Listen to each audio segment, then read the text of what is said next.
저가 항공사들의 상황이 크게 달라지고 있습니다. 불과 몇 년 전만 해도 높은 수익을 올리던 저가 항공사들이 지금은 어려움을 겪고 있거든요. 2017년부터 2019년까지 제주항공이나 진에어 같은 저비용 항공사들은 매우 높은 영업이익률을 기록했습니다. 물론 대한항공은 화물 사업 비중이 크고 사업 구조가 달라서 단순 비교는 어렵지만 당시 저비용 항공사들의 수익성이 매우 좋았던 건 분명한 사실이죠.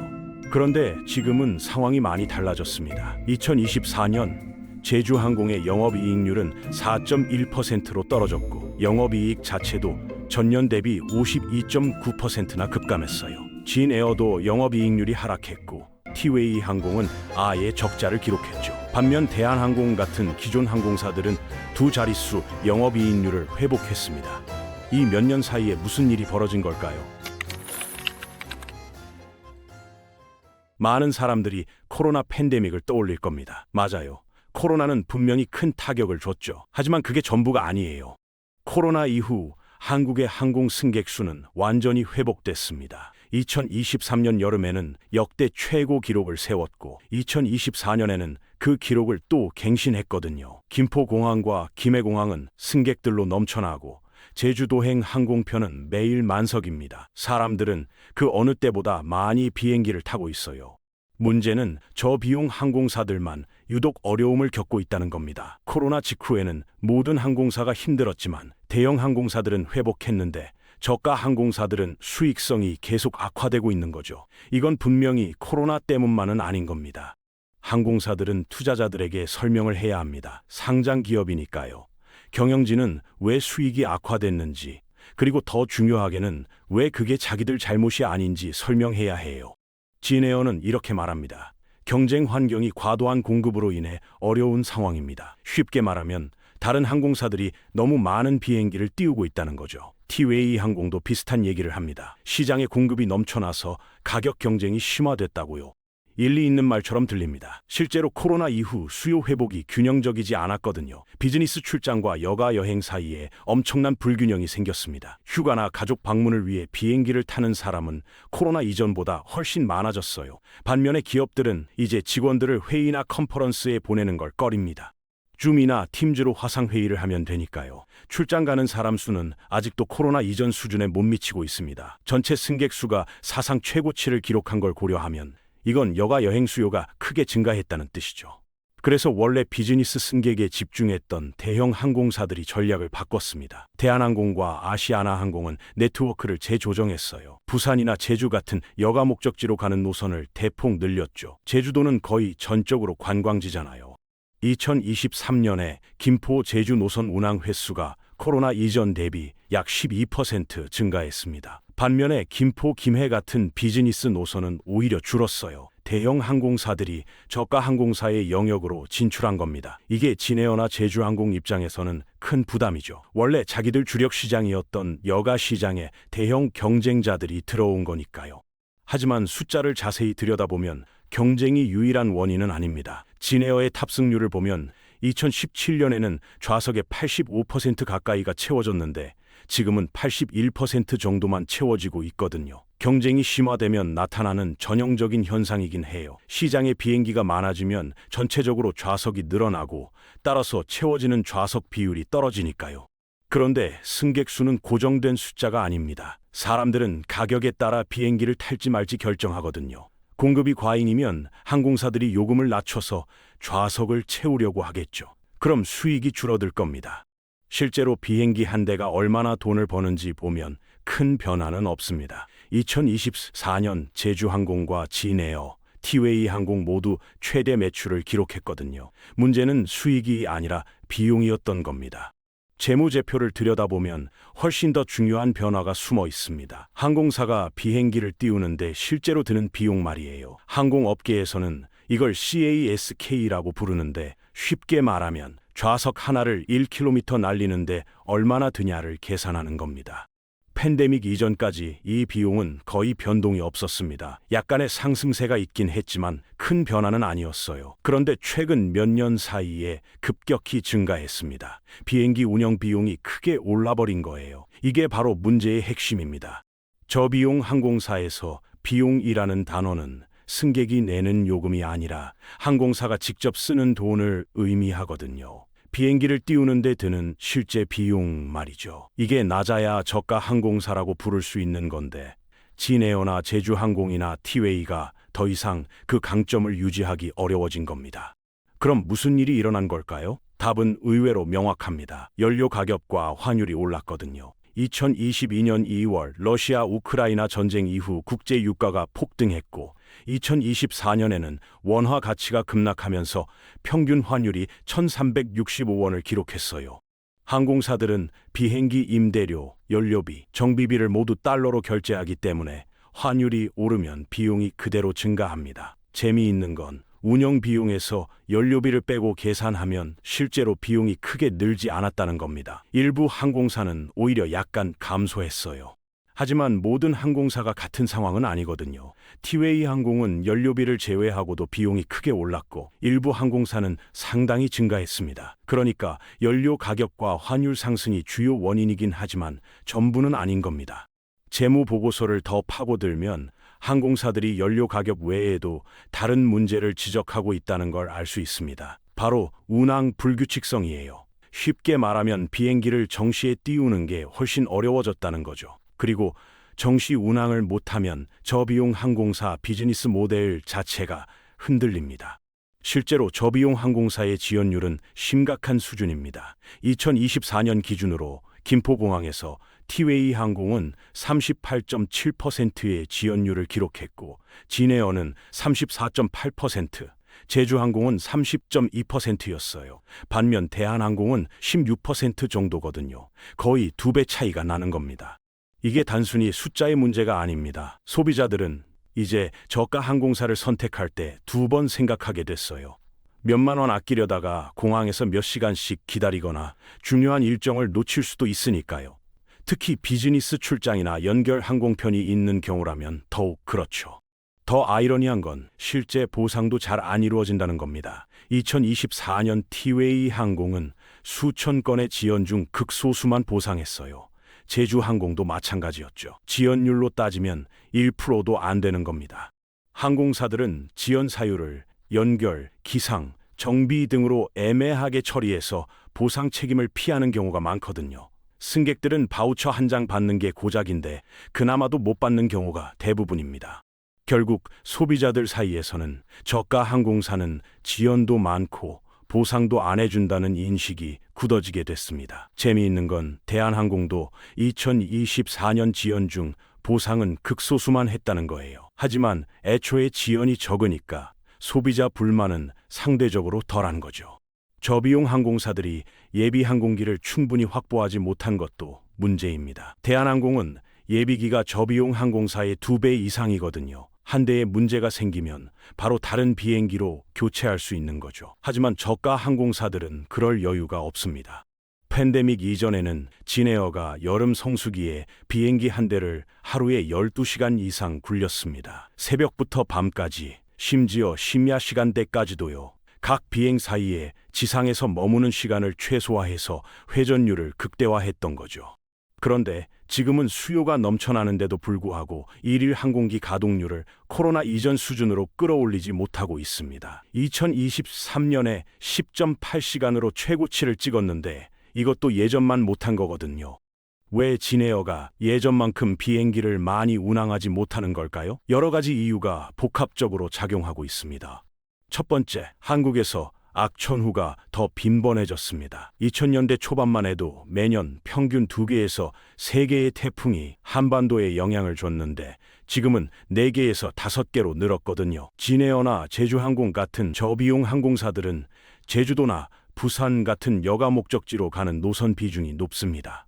그런데 이런 지역이 태풍의 직접적인 영향권에 들어가는 경우가 많아요. 제주도는 말할 것도 없고 부산도 마찬가지죠. 태풍이나 집중호우 같은 심각한 기상 상황이 잦아지면서 정시 운항이 더 자주 방해받는 겁니다. 항공사들은 일정을 제대로 지키기 위해 더 많은 여유 시간을 둬야 하고요.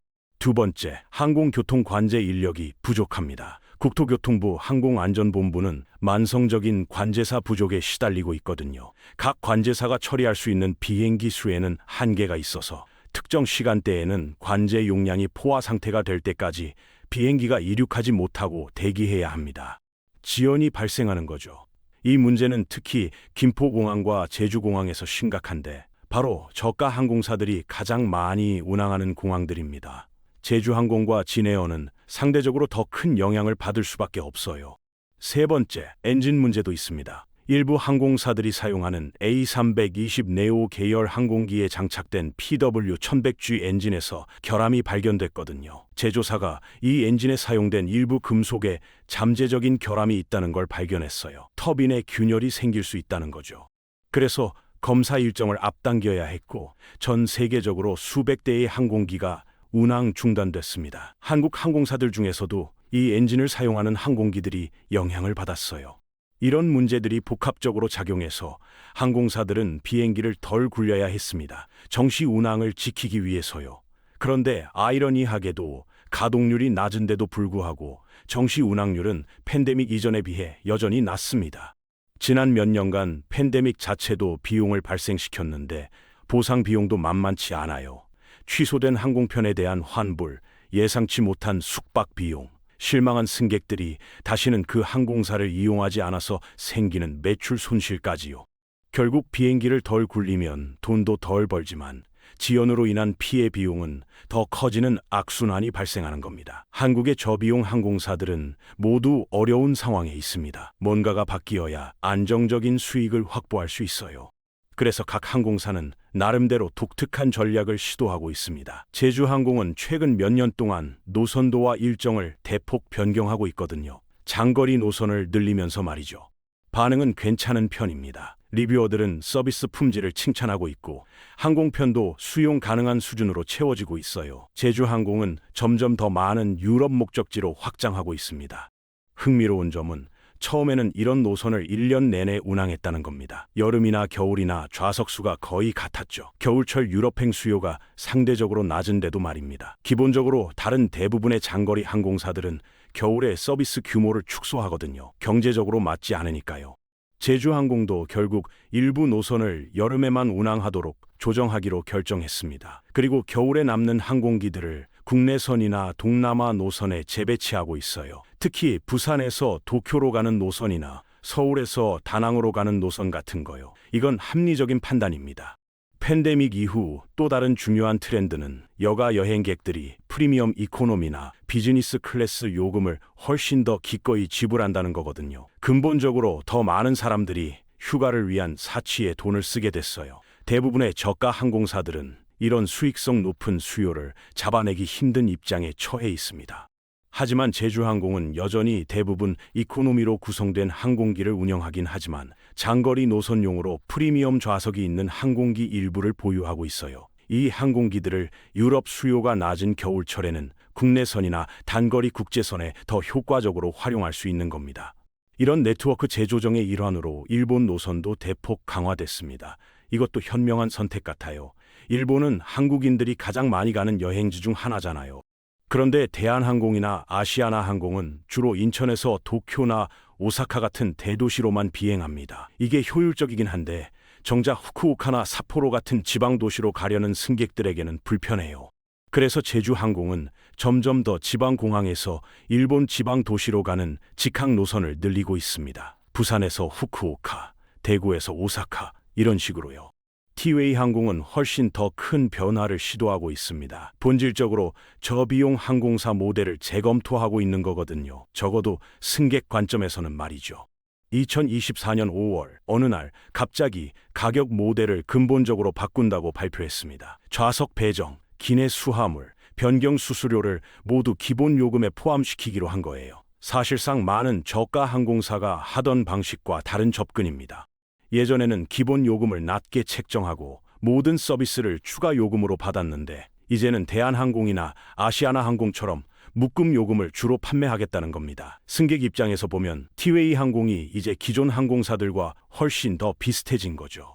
이건 겉으로 보이는 변화일 뿐만 아니라 뒤에서 작동하는 방식도 바꾸고 있습니다. 과거에 티웨이 항공은 운영 측면에서 전국에 걸쳐 복잡한 노선망을 운영했어요. 항공기와 승무원이 여러 날에 걸쳐 긴 여정을 따라 이동해야 했죠. 예를 들어 같은 비행기와 승무원이 인천에서 제주, 부산, 괌, 다시 인천으로 돌아오는 시기였습니다.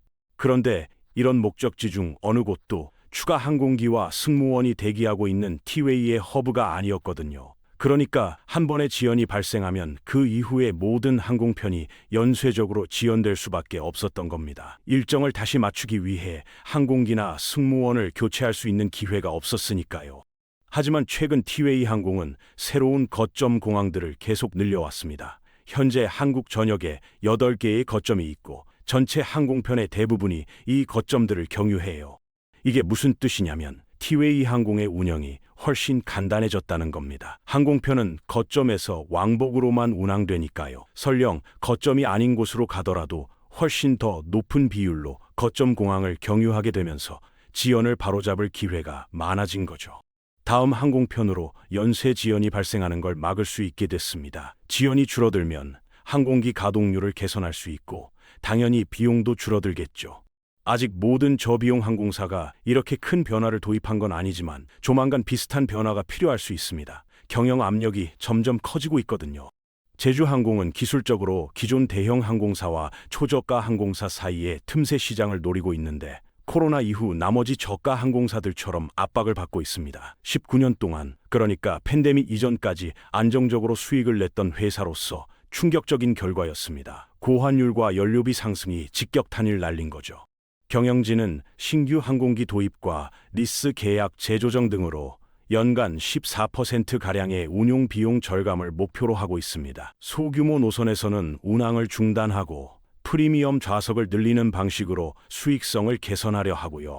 하지만 일부 투자자들에게는 이것만으로 충분하지 않았습니다. 대형 투자 회사들이 제주항공 지분을 매입하며 더 실질적인 변화를 요구하기 시작했거든요. 이런 투자 회사들은 상장 기업의 리더십에 영향을 미치는 것으로 알려져 있습니다.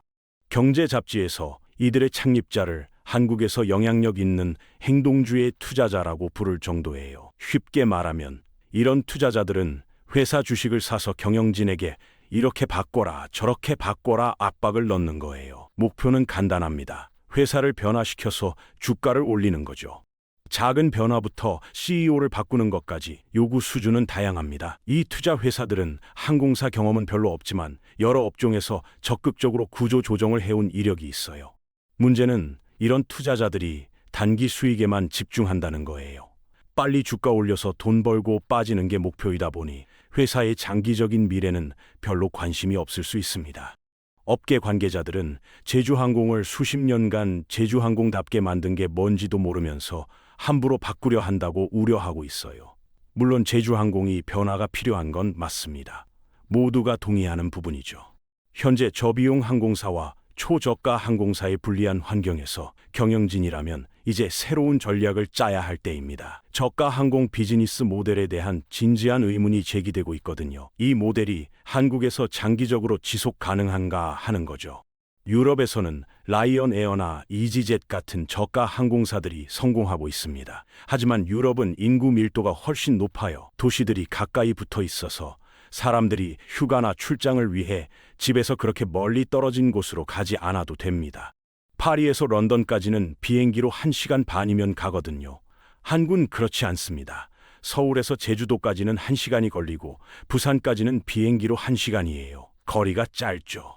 하지만 저비용 항공사 비즈니스 모델의 핵심은 기존 항공사 대비 운영 비용을 최적화하고 절감하는 방법을 찾는 겁니다. 항공사들은 지상에서 보내는 시간을 최소화하고 2차 공항으로 비행하고 직원들에게 더 적은 급여를 지급하고 좌석을 더 빽빽하게 채울 수는 있지만 연료비를 줄일 수는 없습니다. 연료비는 얼마나 드느냐가 중요한데 진에어가 서울에서 제주도로 가는 비행기 연료를 사는데 대한항공과 거의 같은 금액을 내고 있거든요. 짧은 1시간 비행이라면 연료비가 전체 비용에서 차지하는 비중이 상대적으로 작아요. 다른 비용들을 최소화할 여지가 더 크죠. 하지만 서울에서 오사카나 도쿄로 가는 2시간, 3시간 비행이라면 연료비가 훨씬 더 높은 비중을 차지합니다. 전체 비용에서 연료비가 차지하는 부분이 커지면 최소화할 수 있는 다른 비용들은 상대적으로 작은 부분만 차지하게 되는 거죠. 그래서 2024년에는 연료 비용이 높아지고 환율이 급등하고 외부 요인들이 모여서 복합적인 위기를 만들어낸 것입니다. 저비용 항공사가 전반적인 비용을 최적화하는 게 더 어려워진 거예요. 본질적으로 저가 항공사들은 더 이상 한국에서 예전만큼 낮은 비용으로 서비스를 제공하기 어렵게 됐습니다. 저비용의 이점이 줄어들면 저가 항공사의 경쟁력도 약해지는 거죠. 그래서 저가 항공사의 미래는 어떻게 될까요? 확실하게 말하기는 어렵습니다. 하지만 한 가지 분명한 건 지금과 같은 모델로는 지속적인 수익을 내기 어렵다는 거예요. 연료비가 내려간다면 상황이 나아질 수도 있겠죠. 하지만 글로벌 에너지 시장이 불안정한 상황에서 그걸 기대하기는 어렵습니다. 중동 정세는 여전히 불안하고 러시아 우크라이나 전쟁도 2025년 12월 현재까지 계속되고 있어요. 기후 변화로 인한 악천후도 점점 더 빈번해지고 있고요. 항공교통 관제사 부족 문제도 단기간에 해결되기 어렵습니다. 관제사를 양성하는 데는 몇 년이 걸리거든요. 그렇다면 저가 항공사들이 선택할 수 있는 길은 뭘까요? 첫 번째, 제주항공처럼 프리미엄 서비스를 추가하는 겁니다. 더 이상 초저가 항공사가 아니라 중간 가격대의 항공사로 포지셔닝하는 거죠. 기존 대형 항공사보다는 싸지만 진짜 저가 항공사보다는 나은 서비스를 제공하는 겁니다. 두 번째, 티웨이 항공처럼 운영 효율성을 극대화하는 거예요. 거점 공항 중심으로 왕복 운항하는 방식으로 바꿔서 지연을 최소화하고 항공기 가동률을 높이는 겁니다. 세 번째, 틈새 시장을 공략하는 방법도 있어요. 대형 항공사들이 관심을 갖지 않는 지방 공항 간 노선 같은 거죠. 하지만 이 모든 전략이 성공할지는 미지수입니다. 시장 환경이 계속 어렵다면 좋은 전략도 실행하기 쉽지 않을 수 있거든요. 일부 전문가들은 한국에서 저가 항공사 중 일부가 통합될 가능성이 있다고 봅니다. 시장이 포화 상태에 가깝다는 거죠. 한국은 인구가 5천만 명 정도인데 저비용 항공사가 여러 개 있어요. 미국은 인구가 3억 명인데 주요 저가 항공사가 몇 개 정도거든요. 비율로 따지면 한국의 경쟁사가 많은 편입니다. 이런 상황에서 모든 항공사가 높은 수익을 내기는 쉽지 않다는 게 전문가들의 분석이에요. 결국 인수합병이 일어날 가능성이 있습니다. 경쟁력 있는 항공사가 약한 항공사를 흡수하면서 시장이 재편되는 거죠. 실제로 이미 그런 사례가 있었어요. 몇 년 전 이스타 항공이 파산하면서 시장에서 사라졌거든요. 그리고 2025년에는 대한항공, 아시아나항공 통합의 일환으로 진에어, 에어 부산, 에어 서울의 통합이 진행되고 있습니다. 앞으로도 비슷한 변화가 있을 수 있습니다. 하지만 소비자 입장에서는 이게 꼭 나쁜 일만은 아닐 수도 있어요. 과도한 경쟁이 줄어들면 남은 항공사들이 더 안정적으로 운영될 수 있고, 그러면 서비스 품질도 개선될 수 있으니까요. 물론 선택지가 줄어드는 건 아쉬운 일이지만 매번 지연되고 취소되는 항공편보다는 조금 비싸더라도 정시에 도착하는 항공편이 나을 수도 있거든요. 그리고 장기적으로 보면 저가 항공 시장 자체가 완전히 사라지지는 않을 겁니다. 수요가 있는 한 그 수요를 충족시키려는 공급자가 나타나기 마련이니까요. 다만 그 형태가 지금과는 달라질 수 있습니다. 더 효율적이고 더 지속 가능하고 더 혁신적인 모델로 진화할 거예요. 어쩌면 전기 비행기나 수소 연료 비행기 같은 새로운 기술이 중요한 변화를 가져올 수도 있습니다. 연료비 부담이 줄어들면 저가 항공사 모델이 다시 경쟁력을 가질 수 있으니까요. 하지만 그건 아직 먼 미래의 이야기고 지금 당장은 저가 항공사들이 어려운 시기를 겪고 있습니다. 직원들은 불안해하고 투자자들은 더 나은 실적을 요구하고 승객들은 불편을 겪고 있어요. 이 모든 변화 속에서 누가 더 성공적으로 적응할지는 아직 지켜봐야 합니다. 하지만 한 가지는 분명해요. 항공산업은 지금 큰 변화의 시기에 있고 그 변화에 적응하지 못하는 항공사는 경쟁력을 잃을 수밖에 없다는 거죠. 앞으로 몇 년이 저가 항공사들의 미래를 결정할 중요한 시기가 될 겁니다.